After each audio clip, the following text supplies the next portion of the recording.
So you've made the decision to process map your organization, and maybe you don't know exactly where to start. The good thing is, you've just taken the first step towards process improvement. But now it's important to keep going, and I'm here to show you how. As we all know, you can lead the horse to water, but you can't make it drink.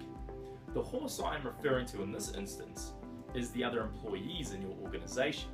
Often, the hardest part of implementing a BPM system in an organization is getting your team on board and ready to contribute to a process discovery workshop.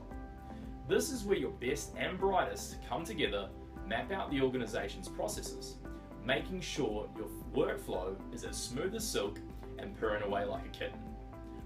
But how do you run one of these workshops and ensure that it's actually productive and not every man for himself, like you just stepped into the zombie apocalypse? To show the how, I've managed to drag in a couple of Triasters over here to demonstrate how you can run a successful process workshop. So let's get down to it, shall we? First, we recommend no more than 10 people attend the workshop. As we only have 2 in our demonstration, it's not really a problem for us today, but it is our experience that as the numbers increase past that magic 10 mark, the likelihood of the meeting becoming unproductive will increase greatly. This means there's just too many cooks in the kitchen. Secondly, the people you invite should be subject matter experts who preferably know about their positions linked to other areas of the business. This way, you've just created a process mapping team.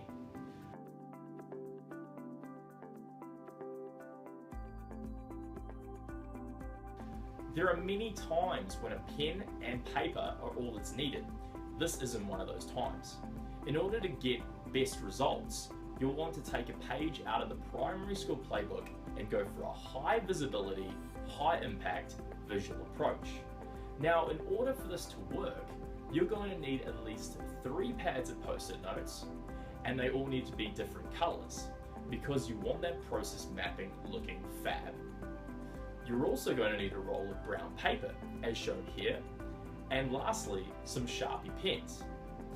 The great thing about post-its is they can be quickly removed when you need to make those inevitable amendments to the process map without losing any flow to your workshop. However, getting your team to use post-it notes isn't going to be the hard part. Capturing the correct level of detail in the process and keeping the room engaged, plus asking the right questions, these are the difficult tasks. Before you start the meeting, agree on an endpoint and stick to it. Also, don't try and process map your entire organization in one go. You'll need to agree on an achievable objective beforehand, then put the first and last notes in the process on your map first, so you know exactly what your goal is and crucially, where to stop. Note, if you're process mapping using Triaster's noun verb methodology, your first and last post-its should be deliverables, and they should be on the same color of paper. Remember, Rome wasn't built in a day, and your process maps won't be mapped in one either, so take it slowly, set achievable goals, and as you start to work through all your business processes, you'll start to see real results.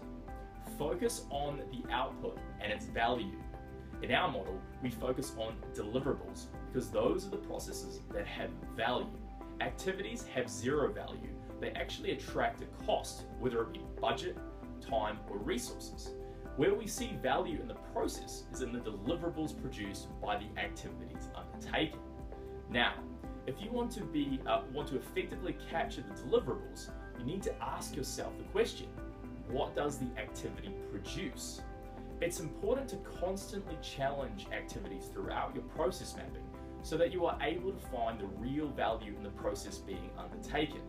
Remember, if activity plus deliverable isn't equaling value to your organization, then you need to question that activity's place in your organization or how it's being carried out. The third color post-it note is called a decision. Use this anytime there are multiple choices to make within the process. Here's one final thing.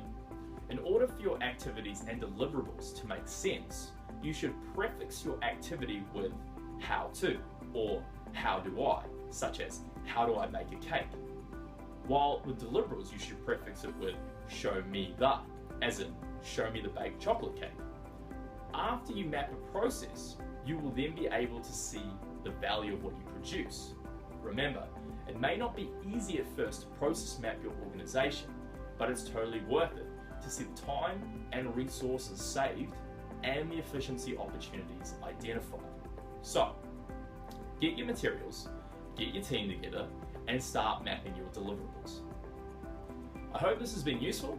If you have any more questions about process maps or Triaster, why not head to our FAQ page, read our blogs, or contact us directly.